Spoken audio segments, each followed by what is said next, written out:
Hello and welcome you all to let's crack it with Vishay Gupta. तो ये है class 6 की एनसीईआरटी। देखिए साइंस की एनसीईआरटी बहुत ज़्यादा इंपॉर्टेंट है। क्लास 6 से लेकर क्लास 12 तक की पूरी सीरीज़ चल रही है। तो क्लास 6 से लेकर क्लास 12 तक की सीरीज़ में क्लास 6 की सेकंड वीडियो है।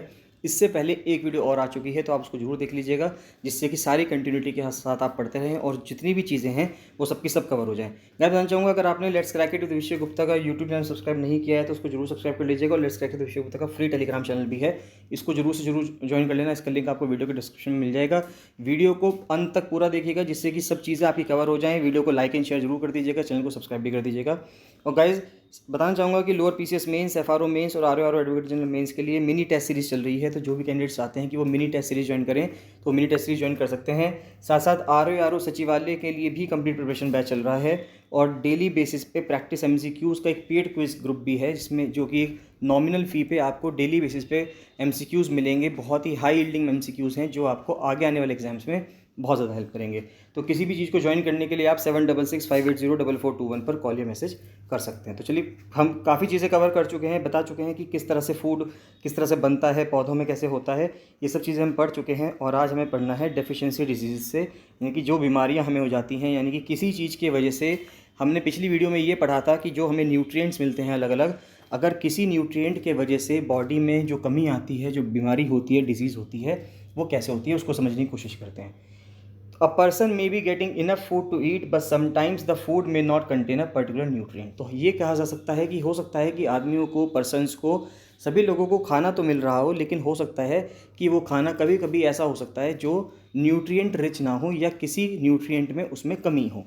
If this continues over a long period of time the person में सफ़र फ्रॉम इट्स डेफिशिएंसी। तो अगर ऐसा बहुत लंबे समय तक चलता रहे तो एक समय ऐसा आएगा कि जो पर्सन है वो उसकी बीमारी से, उसकी डेफिशिएंसी से ग्रसित हो जाएगा, यानी कि उस पर्सन की बॉडी के अंदर उस न्यूट्रिएंट की कमी हो जाएगी। डेफिशिएंसी ऑफ वन और मोर न्यूट्रिएंट्स कैन कॉज डिजीजेस और डिसऑर्डर्स इन आवर बॉडी। और अगर हमारी बॉडी में कोई भी न्यूट्रिएंट की कमी होती है या एक से ज़्यादा न्यूट्रिएंट्स की कमी होती है तो उसके वजह से हमारी बॉडी में बीमारियाँ आ जाएंगी। Diseases that occur due to lack of nutrients over a long period are called deficiency diseases. तो यानी कि एक या अधिक पोषक तत्व की कमी से, यानी कि लंबे समय तक अगर हमें ये बीमारी रहे या लंबे समय तक कोई भी पोषक तत्व अगर हमें ना मिले, न्यूट्रिएंट ना मिले, उसके वजह से जो बीमारी होती है उसको हम कमी रोग कहेंगे, यानी कि किसी न्यूट्रिएंट की कमी की वजह से ये हमें रोग हुआ है। If a person does not get enough proteins in his oblique her food for a long time he oblique she is likely to have stunted growth. अब देखिए, ये इंपॉर्टेंट चीज़ है कि अगर मान लेते हैं किसी पर्सन को बहुत लंबे समय तक प्रोटीन्स ना मिले खाने के लिए, यानी कि वो दाल वगैरह ना खाए, प्रोटीन ना खाए, तो एक तो उसकी स्टंटेड ग्रोथ होगी, यानी कि उसकी हाइट कम रह जाएगी, उसकी हाइट लंबी नहीं हो पाएगी। स्वेलिंग ऑफ फेस, उसका फेस स्वेल हो जाएगा।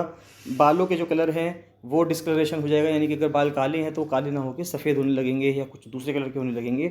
स्किन की बीमारियाँ होने लगेंगी और डायरिया हो जाएगा। If the diet is deficient in both carbohydrates and proteins for a long period of time the growth में स्टॉप कम्प्लीटली।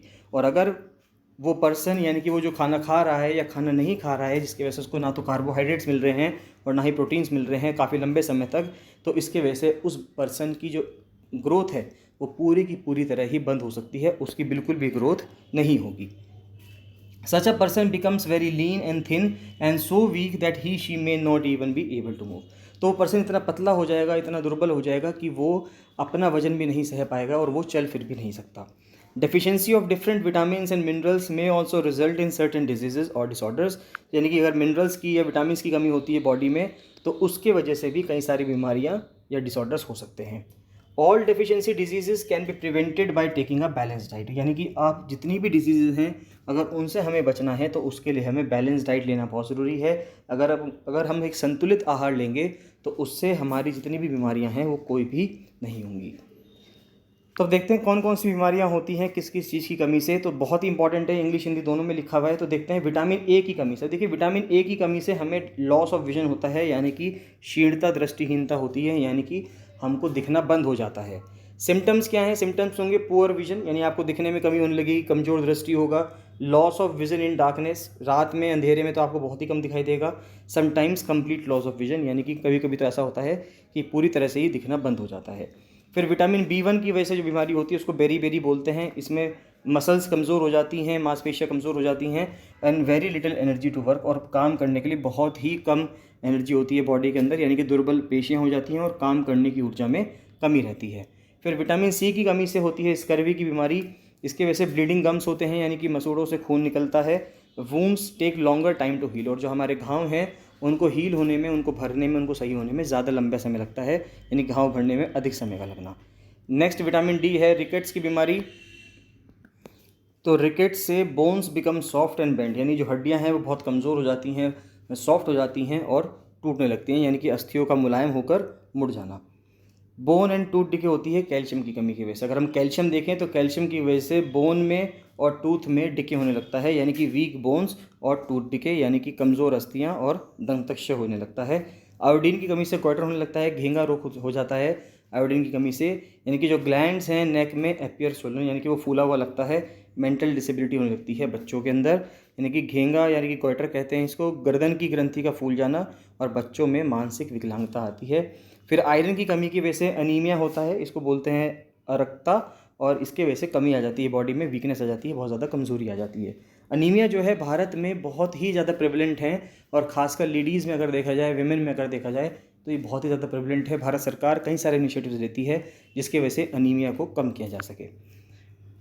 तो इसके साथ ही चैप्टर 2 ख़त्म होता है। नेक्स्ट चैप्टर स्टार्ट होता है चैप्टर 3 फाइबर टू फैब्रिक। अब देखिए फाइबर टू फैब्रिक का मतलब क्या है कि जो फाइबर है यानी कि धागा है, उससे पूरा का पूरा कपड़ा कैसे बनता है, वो प्रोसेस क्या है, उसको समझने की कोशिश करते हैं। The thin strands of thread that we see are made up of still thinner strands called fibres. यानी कि एक जो धागा है और उसके अंदर भी जो बहुत छोटे छोटे धागों से वो कोई धागा बना हुआ होता है, उसको हम फाइबर बोलते हैं। Fabrics are made up of yarns and yarns are further made up of fibres. तो देखिए फाइबर से यान बनता है, यानी कि तार बनता है, और उस तार से पूरा का पूरा फैब्रिक बनता है। The fibres of some fabrics जैसे कि cotton, jute, silk and wool are obtained from plants and animals. तो कुछ फाइबर्स तो ऐसे हैं जो नेचुरल फाइबर्स होते हैं, जो हमें प्रकृति से मिलते हैं, और कुछ ऐसे हैं जो मैन मेड हैं। तो जो नेचुरल फाइबर्स हैं जैसे कि कॉटन हो गया, जूट है, सिल्क है और वूल है, ये कुछ हमें प्लांट से मिलते हैं, जैसे कि कॉटन और जूट हमें प्लांट से मिल रहे हैं, जबकि सिल्क और वूल जो है ये हमें एनिमल से मिल रहे हैं। These are called natural fibres. इनको प्राकृतिक फाइबर कहा जाता है, प्राकृतिक रेशे कहा जाता है। Cotton and jute are examples of fibres obtained from plants. तो कॉटन और जूट हमें कहाँ से मिल रहे हैं, ये हमें प्लांट से मिलते हैं।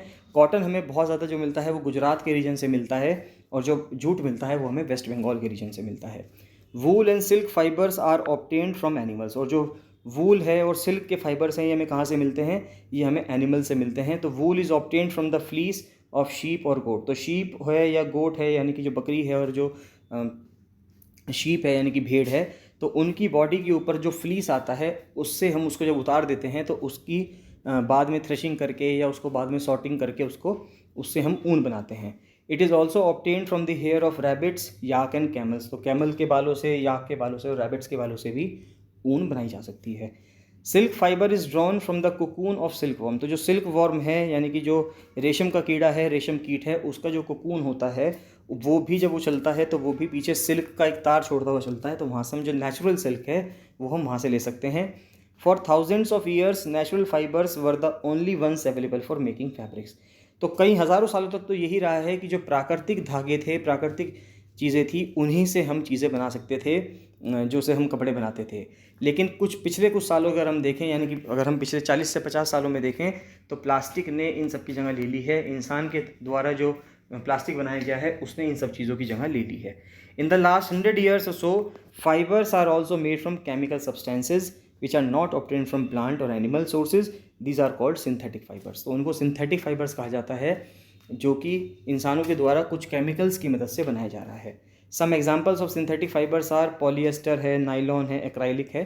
तो जैसे एक्राइलिक है, एक्राइलिक बिल्कुल ऐसे ही लगता है जिस तरह से ऊन है, तो एक्राइलिक वूल उसी तरह से फीलिंग आएगी आपको जिस तरह से एक ऊन होती है, उसी तरह से एक्राइलिक है। लेकिन अगर इसको जलाएंगे तो इससे प्लास्टिक निकल जाएगा, यानी कि ये प्लास्टिक के अंदर कन्वर्ट हो जाएगा। कुछ प्लांट फाइबर्स देखें, अगर हम कुछ पौधे देखें तो सबसे पहले आता है कॉटन। तो the cotton wool is used for filling mattresses. अब देखिए कॉटन का हम इस्तेमाल बहुत ज़्यादा जगहों पे करते हैं, जैसे कि मैट्रेस को भरना है, यानी गद्दों को भरना है, क्विल्ट है, रज़ाई को भरना है, या तकियों को भरना है, उन सब में हम कॉटन का इस्तेमाल करते थे। Cotton plants are usually grown at places having black soil and warm climate. यानी जहाँ पे भी गर्म तापमान होगा, गर्म क्लाइमेट होगा और वहाँ पे ब्लैक सॉइल होगी, जैसे कि गुजरात के रीजन में, तो वहाँ पर आपको कॉटन की खेती होती हुई दिखेगी।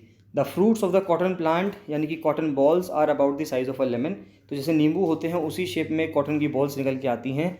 After maturing the balls burst open and the seeds covered with cotton fibres can be scene, और जो अंदर बीज हैं जिसके ऊपर कॉटन का फाइबर होता है तो वहाँ दिखते हैं।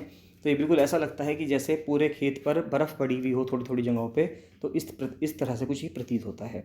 From these bolls cotton is usually picked by hands, तो कॉटन को हाथ से निकाला जाता है। Fibres are then separated from the seeds by combing, this process is called ginning of cotton. तो एक कॉम्बिंग से यानी कि कंघे की हेल्प से, कॉम्ब से, बहुत बड़े बड़े कॉम्ब होते हैं, उनकी हेल्प से जो बीज उनसे अटैच रहते हैं उन बीजों को अलग किया जाता है कॉटन की वूल से। तो इस प्रोसेस को गिनिंग ऑफ कॉटन कहा जाता है। Ginning was traditionally done by hand, पहले तो ये हाथों से किया जा सकता था, लेकिन अब कुछ समय से अगर हम देखा जाए तो कुछ समय से मशीन्स बन गई हैं इसके लिए। तो these days machines are also use for ginning, तो मशीन्स का भी इस्तेमाल किया जा रहा है गिनिंग के प्रोसेस को ईजी करने के लिए। जूट की अगर बात करें तो jute fibre is obtained from the stem of the jute plant, तो जूट प्लांट का जो तना है वहाँ से हमें जूट का फाइबर मिलेगा। It is cultivated during the rainy season, ये रेनी सीजन के दौरान जिस टाइम पे बरसात का मौसम होता है उस टाइम पे इसको कल्टीवेट किया जाता है। भारत में जो जूट है वो आपको वेस्ट बंगाल, बिहार और असम में देखने को मिलेगा, यानी कि वहीं पे इसकी खेती होती है क्योंकि वहाँ पे बारिश की जो क्वांटिटी है वो ज़्यादा होती है। The jute plant is normally harvested when it is at flowering stage, the stems of the harvested plants are immersed in water for a few days. तो जूट का जो प्लांट है उसको जब वो फ्लावरिंग स्टेज में होता है तब उसको हार्वेस्ट कर लिया जाता है, और उसके बाद जो उसकी तने हैं, जो उसकी स्टेम्स हैं, उनको कुछ दिन पानी में डुबो के रखा जाता है। The stems rot and fibres are separated by hand, उसके बाद जब स्टेम्स पक जाती हैं, रॉट हो जाती हैं, तो जो फाइबर्स हैं उनको हाथ से अलग कर दिया जाएगा।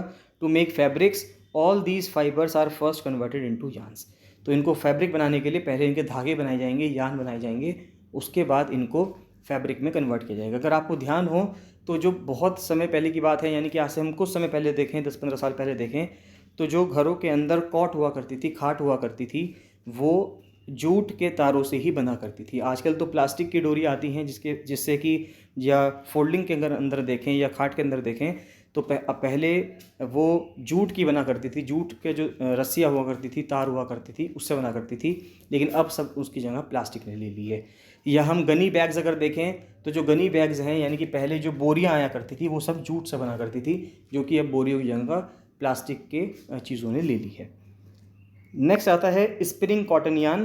The process of making yarn from fibres is called spinning, यानी कि यार्न से फाइबर बनाना और फाइबर से फिर फैब्रिक बनता है। देखिए 3 प्रोसेस हैं, यार्न से फाइबर बनाना और फिर फाइबर से फैब्रिक बनता है। तो जो यार्न है, एक बिल्कुल पतला सा धागा है, उससे फाइबर बनाने में जो प्रोसेस है उसको हम स्पिनिंग कहते हैं।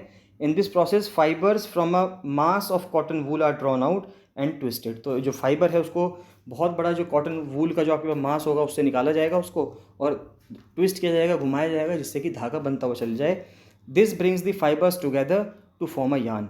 अ simple device use for spinning is a hand spindle also called takli. तो एक हैंड स्पिंडल होता है, हाथ में एक हाथ के अंदर पकड़ी हुई चीज़ होती है, हैंड स्पिंडल है, उसकी मदद से हम इसको बनाते चल जाते हैं।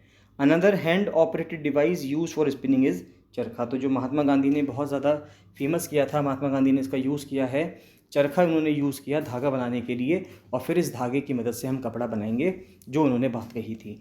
Use of charkha was popularised by Mahatma Gandhi as part of the independence movement. तो भारत का जो आज़ादी का आंदोलन है उसमें बहुत ज़्यादा इंपॉर्टेंट रोल प्ले किया चरखे ने। He encouraged people to wear clothes made of home spun yarn termed as khadi. तो उन्होंने, महात्मा गांधी जी ने एनकरेज किया, लोगों को बहुत ज़्यादा प्रोत्साहित किया कि आप उन कपड़ों को पहने जो कपड़े घर में बने हुए यार्न से बनते हैं, जिनको खादी कहा गया। एंड शन imported cloth made in the mills of Britain, और उन कपड़ों का बहिष्कार करें जो कपड़े मिल में से बन के आ रहे हैं ब्रिटेन से, क्योंकि जो ब्रिटेन से कपड़े बन के आ रहे थे वो कपड़ों का जो रॉ मटेरियल था वो भारत से ही ब्रिटेन में जा रहा था। To popularize and promote khadi, the government of India constituted a body called Khadi and Village Industries Commission in 1956। तो भारत के आज़ाद होने के बाद खादी को प्रमोट करने के लिए भारत में 1956 में khadi and village industries commission भी बनाया गया और इसका एक एक्ट भी पास किया गया। Spinning of yarn on a large scale is done with the help of spinning machines. तो स्पिनिंग मशीन्स की हेल्प से काफ़ी सारे अमाउंट में बहुत बड़े स्केल पे स्पिनिंग की जाती है। After spinning yarns are use for making fabrics. तो स्पिनिंग के बाद जो धागे हैं उनका इस्तेमाल किया जाता है कपड़ा बनाने के लिए, फैब्रिक बनाने के लिए। तो there are many ways by which fabrics are made from yarns. तो क्या प्रोसेस है, एक तो है वीविंग और एक है निटिंग। अब देखिए बुनाई और क्या है वीविंग, क्या है और निटिंग क्या है। देखिए वीविंग का मतलब तो है सिलाई करना, वीव करना। और निटिंग का मतलब क्या है कि जो अगर आपने देखा हो कि जो घर में लेडीज़ हुआ करती थी वो सिलाई करती थी, या सिलाई कहते हैं या इसको बुनाई कह सकते हैं, कि जो कुछ उनके पास सिलाई हुआ करती थी, कुछ नंबर्स की सिलाइयाँ हुआ करती थी और उनसे वो ऊन के स्वेटर बनाया करती थी सर्दियों के अंदर। तो जो ऊन के स्वेटर जो वो बनाती हैं, तो ऊन अपने आप में एक धागा है, एक फाइबर है, और उस फाइबर से जो पूरा का पूरा स्वेटर बनता है वो अपने आप में एक फैब्रिक है।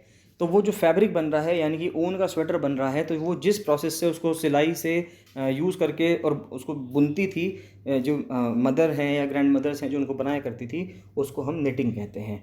The process of arranging two sets of yarns together to make a fabric is called weaving. तो वीविंग में क्या होता है, वीविंग में दो धागे आते हैं, दो धागों की मदद से कोई चीज़ को हम वीव कर पाते हैं। कि मान लेते हैं एक पट्टियाँ हम ऐसे डाल दें और एक पट्टियाँ ऐसे डाल दें, तो हमारा वो कपड़ा बनता चला जाएगा। एक तरीका तो ये है, जैसे कि चटाई होती है या कोई भी एक ऐसा प्रोसेस है, तो उसको तो हम वीविंग कहते हैं। और निटिंग में क्या होता है, निटिंग में एक ही धागा होता है। अगर आप देखें तो एक ही धागा होगा और एक ही धागे की मदद से वो पूरा का पूरा स्वेटर बना देती हैं। In knitting a single yarn is used to make a piece of fabric. तो क्लोथिंग मटेरियल की हिस्ट्री अगर देखें तो early Indians wore fabric made out of cotton. Simple सी बात है, पहले कॉटन के बने हुए कपड़े हम पहना करते थे। That grew in the regions near the river Ganga. तो गंगा नदी के किनारे जो जिस जिस एरियाज़ में कॉटन उगा करता था, वहाँ पे उस रीजन में कॉटन से बने कपड़े पहने जाते थे। Flax is also a plant that gives natural fibres. Ancient Egypt में अगर देखा जाए तो cotton as well as flax were cultivated near the river Nile. तो नील नदी के किनारे जो है कॉटन और फ्लैक्स दोनों की खेती होती थी। And were used for making fabrics, और फैब्रिक्स के लिए इनको इस्तेमाल किया जाता था। तो देखिए जो कॉटन के रोल्स होते हैं जो हमें पेड़ से मिलते हैं, इसकी गिनिंग करेंगे तो फाइबर बन जाएगा, और फाइबर के बाद उसकी स्पिनिंग करेंगे तो धागा बन जाएगा, यान बन जाएगा। और फिर यान से फैब्रिक बनाने के लिए या तो निटिंग करेंगे या वीविंग करेंगे। तो यानी कि कपास का जो गोलक है उसको ओट के रेशा बन जाएगा, रेशे की कताई करके तागे बन जाएंगे, और तागे की या तो बुनाई करेंगे या बंधाई करेंगे तो उससे वस्त्र बन जाएगा। ये समझने वाली चीज़ है। नेक्स्ट आता है चैप्टर 4 की अगर बात करें, सॉर्टिंग मटेरियल्स इनटू ग्रुप्स। यानी कि जो मटेरियल्स हैं, यानी कि जो हमारे पास सामग्री है, बहुत सारा जो हमारे पास मटेरियल होता है हमारे चारों तरफ, उनको हमें कुछ ग्रुप्स में डिवाइड करना होगा, जिससे कि हम ईजिली उनको सेग्रीगेट कर पाएँ और उनको समझ पाएँ। तो materials that have such lustre are usually metals. अब देखिए इंपॉर्टेंट चीज़ है, जो भी चीज़ चमकती है ज़्यादातर हम मेटल कह देते हैं, कि जो भी चमकने वाली चीज़ होती है वो मेटल होती है। जैसे कि लोहा है, कॉपर है, एल्युमिनियम है, सोना है, ये सब मेटल्स हैं क्योंकि ये चमकते भी हैं, यानी कि लोहा, तांबा, एल्युमिनियम और सोना। Some metals often lose their shine and appear dull because of the action of air and moisture on them. तो यानी कि राइटर यहाँ पे ये बताना चाह रहे हैं कि कुछ मेटल्स कभी कभी कुछ टाइम बाद आपको डल लगने लगते हैं, यानी कि जितनी चमक उसमें पहले हुआ करती थी उतनी नहीं रही। यानी कि अगर आप पहले कोई लोहे की छड़ लेके आओगे तो जो लोहे की रोड होगी वो पहले बहुत ज़्यादा शाइन कर रही होगी, लेकिन कुछ समय तक जब आपने उसको अपने घर में रख रखा होगा तो उस पर कुछ एक लेयर बन जाएगी और वो इतनी ज़्यादा चमकदार नहीं लगेगी। तो जो उसके ऊपर वो लेयर बन गई जिसकी वजह से इतनी चमकदार नहीं लग रही, वो रस्टिंग की एक लेयर होती है। रस्ट के वजह से वो आ जाती है, यानी कि जंग के वजह से आ जाती है कि उस पर जंग लग गया, लोहे पे जैसे जंग लगता है। और वो किसके वजह से होता है कि जो वातावरण में प्रेजेंट मॉइस्चर है, यानी कि आर्द्रता है, और जो हवा है, उन दोनों के असर के वजह से उस पर नमी आ जाती है, या उस पर जो भी चीज़ें होती हैं। अब कोई भी मेटल हो, यहाँ पे अगर हम आयरन की बात करें तो आयरन के ऊपर रस्टिंग आ जाएगी।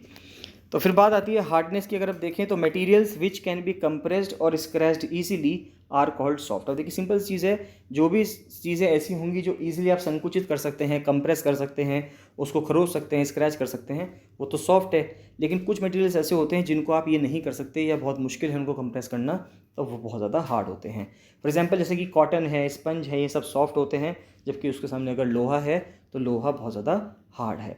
तो दो सब्सटेंसेज और materials through which things can be seen are called transparent. और इंपॉर्टेंट चीज़ ये भी है कि कोई चीज़ जिसके आर पार आप देख सकते हैं, जिसके पार आप देख सकते हैं, उसको हम क्या बोलते हैं, उसको हम ट्रांसपेरेंट बोलते हैं। तो जैसे ग्लास होता है, पूरा एक कांच लगा हुआ है, शीशे की बात नहीं कर रहे हैं, अगर कोई कांच लगा हुआ है तो कांच के अगर आप आर पार देख पा रहे हैं तो वो ट्रांसपेरेंट है। तो जैसे कि ग्लास है, पानी है, हवा है, ये कुछ प्लास्टिक्स भी ऐसे होते हैं जो कि ट्रांसपेरेंट मटेरियल से बने होते हैं। There are some materials through which you are not able to see, और these materials are called opaque. और कुछ चीज़ें ऐसी होती हैं जिनके पार हम बिल्कुल भी नहीं देख सकते, वो ओपेक है। मान लेते हैं आपके घर की दीवार है और घर की दीवार के बाहर अगर कोई पर्सन खड़ा है तो आप उनको नहीं देख पाएंगे। वो इसलिए नहीं देख पाएंगे क्योंकि जो वो दीवार है वो एक ओपेक नेचर की है, यानी कि हम उसके आर पार नहीं देख सकते, यानी उसको हम अपारदर्शी कहेंगे। The materials through which objects can be seen but not clearly are known as translucent. अब एक ट्रांसलूसेंट क्या चीज़ें होती हैं? ट्रांसलूसेंट का मतलब ये होता है कि अगर हम उसके पार तो देख सकते हैं लेकिन बहुत ज़्यादा क्लियरली नहीं देख सकते। फॉर एग्जाम्पल, अगर कोई पेपर है और उस पेपर को अगर हम हवा में करते हैं तो उसके सामने अगर कोई चीज़ रखी हुई है उसको हम देख तो पा रहे होंगे लेकिन इतना क्लियरली नहीं देख पा रहे होंगे, यानी थोड़ा सा धुंधला हमें दिख रहा होगा। तो वो जो धुंधला हमें दिख रहा है या बहुत क्लियरली नहीं दिख रहा है, बिल्कुल क्लियर नहीं दिख रहा है, उसको हम क्या बोलते हैं? उसको ट्रांसलूसेंट कहा जाता है, यानी कि पारभासी कहा जाता है। नेक्स्ट आता है सेपरेशन ऑफ सब्सटेंसेस। तो नेक्स्ट चैप्टर आता है चैप्टर 5 में। अगर देखें कि सब्सटेंसेस को हम सेपरेट कैसे करेंगे, तो देखिए मेथड्स ऑफ सेपरेशन देखें तो सबसे पहले तरीका तो ये तो हैंड पिकिंग है, यानी कि आप हाथ से सेपरेट कर सकते हैं, हाथ से चीज़ें उठा उठा के। The method of hand picking can be use for separating slightly large sized impurities, यानी कि अगर आपके पास कोई ऐसी चीज़ें हैं जिसके अंदर बहुत मोटी मोटी कोई अशुद्धियाँ हैं, उनको तो आप हटा सकते हैं। फॉर एग्जांपल, जैसे आपने देखा होगा कि घरों में जब भी मदर खाना बनाती हैं तो उससे पहले जब भी वो दालों को साफ़ करती हैं तो पहले वो दाल को एक प्लेट में डालकर उसमें से कुछ जो डर्ट होती है या स्टोन्स होते हैं उसको निकालती है। तो वो दाने जो हैं वो स्टोन्स के वो काफ़ी मोटे होते हैं, आपको बड़े दिखते हैं, तो इसलिए आप उनको ईजिली हैंड पिक करके निकाल सकते हैं। Like the pieces of dirt, stone, husk from wheat, rice और पल्सेस। तो दालों से, चावल से, गेहूँ से जो भी आपको ऐसी चीज़ दिखती है जो उसकी नहीं है, मान लें कोई दाल है, दाल में से दाल ना होके कोई पत्थर है, तो उनको हम बाहर निकाल देते हैं। नेक्स्ट आता है threshing. The process that is use to separate grain from stalks is threshing. अब देखिए थ्रेशिंग क्या है, अगर हम देखें तो जैसे गेहूँ होता है, गेहूँ की जो फसल है, गेहूँ की जब हम काटते हैं तो ऊपर गेहूँ की बाली होती है जिसके अंदर गेहूँ के दाने होते हैं। तो अब उसमें से गेहूँ को अगर अलग करना है तो उसको हम ज़मीन पे पटकते हैं जिससे कि वो जो गेहूँ की बालियाँ हैं वो टूट जाएँ, फूट जाएँ और उसमें से जो गेहूँ के दाने हैं वो बाहर निकल जाएँ। तो in the process the stalks are beaten to free the grain seed. तो यानी कि स्टॉक्स जो हैं उनको बीटन किया जाता है, उनको मारा जाता है, चाहे उनके ऊपर कुछ भी आप अटैक करो, मारो उनको, या ज़मीन पे उनको मारते हैं, तो उससे क्या होता है कि उनमें से जो ग्रेन्स हैं यानी कि गेहूँ के जो दाने हैं वो अलग हो जाते हैं। तो नेक्स्ट आता है कि विनोइंग एक प्रोसेस है, यानी कि निष्पावन एक प्रोसेस है। इसमें क्या होता है कि आप एक बड़ी ऊंची सी जगह पे खड़े हो जाओ और वहाँ पे अगर हवा चल रही हो तो आप कोई भी सामान अगर आपके हाथ में है तो उसको अगर आप हिलाएंगे हवा में, तो हवा के वजह से जो हल्की चीज़ें होंगी, जो उसमें अशुद्धियाँ हैं, जो हल्की चीज़ें होंगी वो इस तरह से उड़ जाएंगी। यानी कि अगर ये गेहूँ है, ग्रेन है, तो ग्रेन के दाना भारी होगा और इसके मुकाबले जो उसमें अशुद्धियाँ होंगी, हस्क होगा, वो हल्का होगा। यानी कि जो भूसा है वो हल्का होगा तो अनाज नीचे गिर जाएगा और हवा की दिशा के हिसाब से चलाएंगे तो ये भूसा अलग हो जाएगा और अनाज अलग हो जाएगा। नेक्स्ट आता है सीविंग। अगर सीविंग देखें तो सीव का मतलब क्या है कि छलनी से अगर हम छानने की बात करें तो जब भी कभी भी ऐसा होता है कि गेहूं के आटे से जब भी आप आटे को गूंथते हैं तो उससे पहले हम उसको सीव करते हैं। सीव करने से ये होता है कि जो उसमें से चोकर होता है वो अलग निकल जाता है और जो प्रॉपर्ली गेहूँ है, जो आटा है, वो अलग निकल जाता है। यानी कि sieving allows the fine flour particles to pass through the holes of the sieve while the bigger impurities remain on the sieve. अब ये किसी भी चीज़ में आप इस्तेमाल कर सकते हैं। घर के अंदर ही हम बहुत इजीली देख सकते हैं कि सीव का इस्तेमाल कैसे किया जाता है।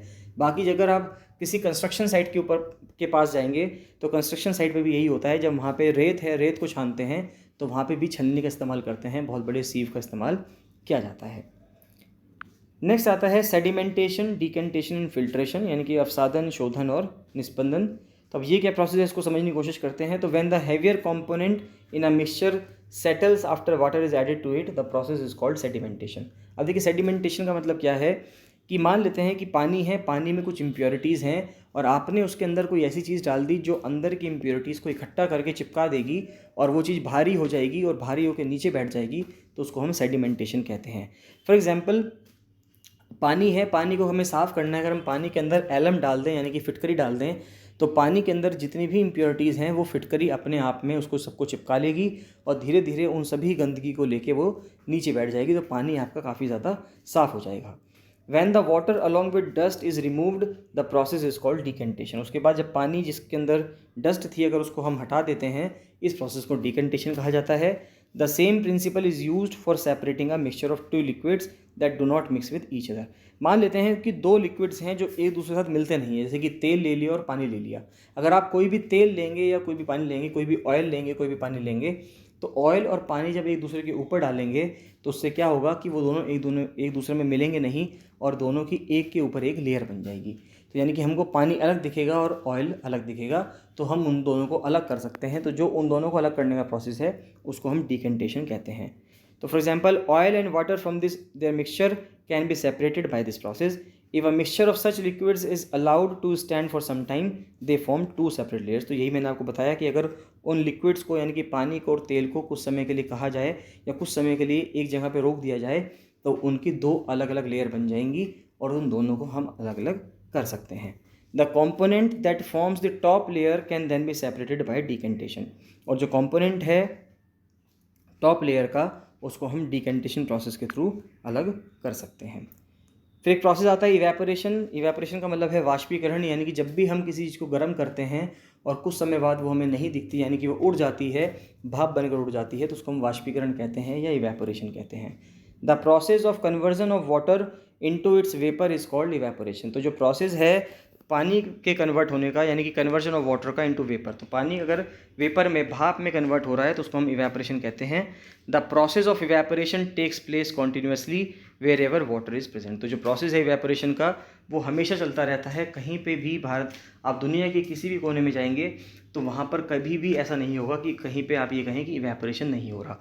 चाहे आप आर्कटिक में जाएँ, चाहे आप अंटार्कटिका में जाएँ, चाहे आप सारा डेजर्ट में जाएँ और चाहे भारत के किसी भी हिस्से में जाएँ, हमेशा हर जगह पे इवेपोरेशन परमानेंटली होता रहता है। वो अलग बात है कि कहीं पे इवेपोरेशन का जो रेट है, इवेपोरेशन की जो दर है वो बहुत ज़्यादा होती है, वाष्पीकरण की दर बहुत ज़्यादा होती है, कहीं पे वाष्पीकरण की दर जो है बहुत कम होती है, लेकिन सभी जगहों पे वाष्पीकरण होता ही होता ज़रूर है।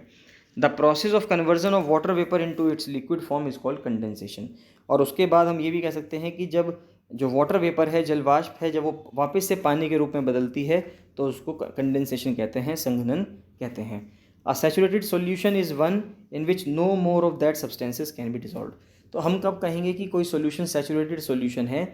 मान लेते हैं कि अगर हम एक पानी के अंदर चीनी घोलते जा रहे हैं तो कुछ समय बाद एक ऐसा समय आएगा जब उसमें चीनी घुलना बंद हो जाएगी।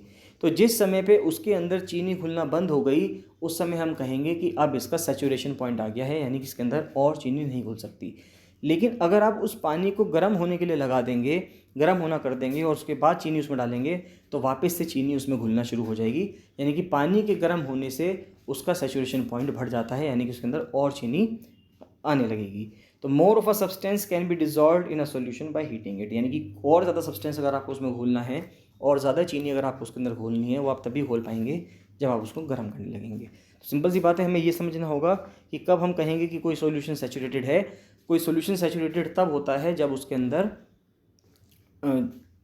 किसी मात्रा में कोई सब्सटेंस अगर आप जोड़ेंगे उसके अंदर, मान लेते हैं पानी में चीनी जोड़ रहे हैं तो चीनी तब तक जोड़ते रहें जब तक वो घुलना उसमें बंद ना हो जाए। नेक्स्ट चैप्टर 7 से हम नेक्स्ट वीडियो में स्टार्ट करते हैं गाइस। बहुत इंपॉर्टेंट है, आप इनको अंत तक जरूर देखिएगा। सभी को कोई भी डाउट आता है आपका, कोई भी सजेशन है आपका, तो मुझे आप कमेंट सेक्शन में कमेंट करके जरूर बताइएगा। आपको किस टॉपिक में डाउट है, कौन सा टॉपिक आपको समझ में नहीं आ रहा है, तो आप मुझे कमेंट सेक्शन में कमेंट करके जरूर बताइए। मैं उसके ऊपर वीडियो बना के आपको उसको जरूर से जरूर समझाऊंगा। बाकी चलिए मिलते हैं नेक्स्ट वीडियो में। So thank you and bye bye.